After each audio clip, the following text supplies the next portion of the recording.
Derek Ball. Thank you, sir.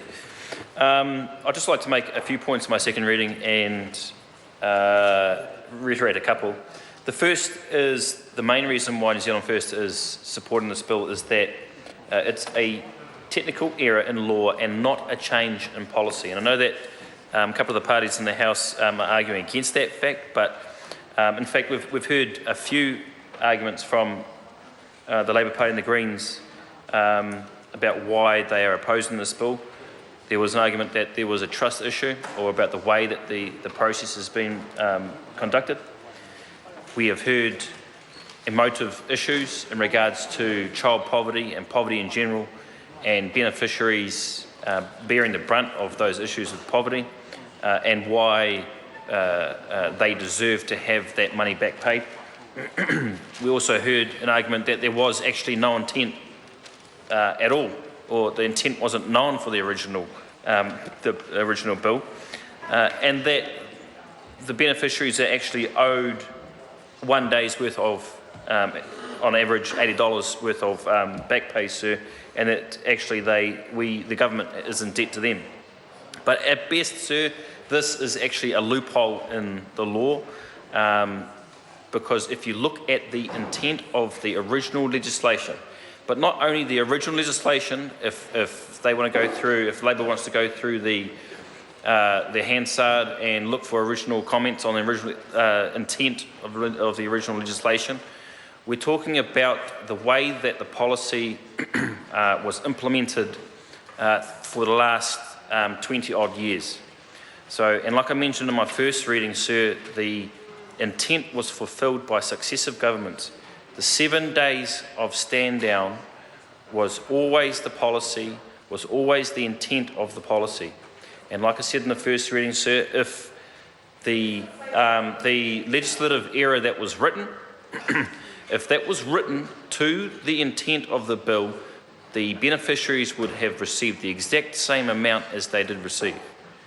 If the tables were turned and the intent of the bill was that they were supposed to get that extra day, but the law was written differently, and that would mean that they were owed that extra day in pay, then New Zealand First would be stating that and holding the government to account.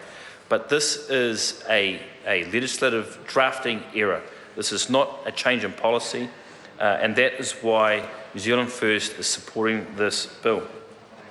The other reason, sir, too, also is, apart from the intent of the original bill, is the actual intent of the stand-down period. And I know that it's been brought up and there are some issues with the concept of a stand-down period, but the fact is that the stand-down period is there, it's in law and it's being implemented. So I went and had a look on at the Social Security Act 1964 to actually have a look at the stand-down period and why there was a stand-down period and justification for the stand-down period. And throughout it says that in clause 80BA was every benefit to which this section applies shall be subject to a stand-down period calculated in accordance with Schedule 28. I went and had a look at Schedule 28, and basically, sir, it takes into account and calculates and assesses the average wage or income for the individual. It takes into account the living conditions in regards to whether they've got children, whether they're a solo parent, and all other issues like that, so income, marital status, and children. So when the beneficiaries went in and got their and applied for their benefit from 1998 until May,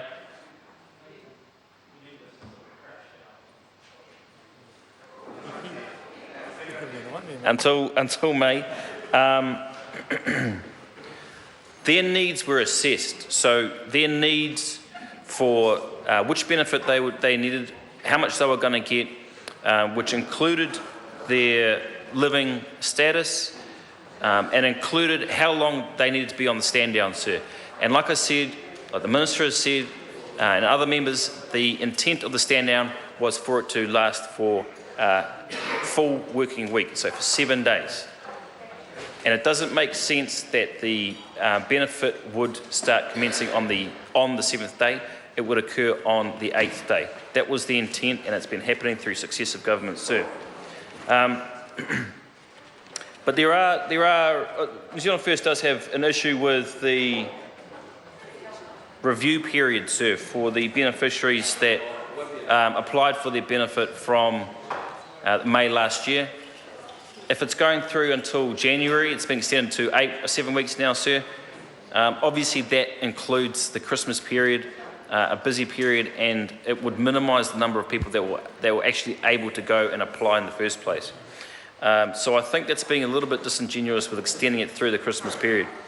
And like I said in the first reading, sir, was the fact that we don't actually think there is a need for a review period, because we believe that if it's a matter of principle that when the government actually knew that there was an issue with the legislation in May 2014 and they still did not implement that change, then every single person that got the benefit from that point should automatically be getting the back pay that they are eligible for. So we believe, and you know, it was only May of 2014. We've got the records, we've got the ability to do it digitally. We know exactly who is eligible for it, and it can be done very quickly. We shouldn't be expecting beneficiaries to have to go into their offices or go online and apply for this back pay, sir. We believe that it should be automatic from May onwards. That's where I'll leave it at the moment, sir, and I'll look forward to the committee stages. But at this stage, New Zealand First will continue to support this bill.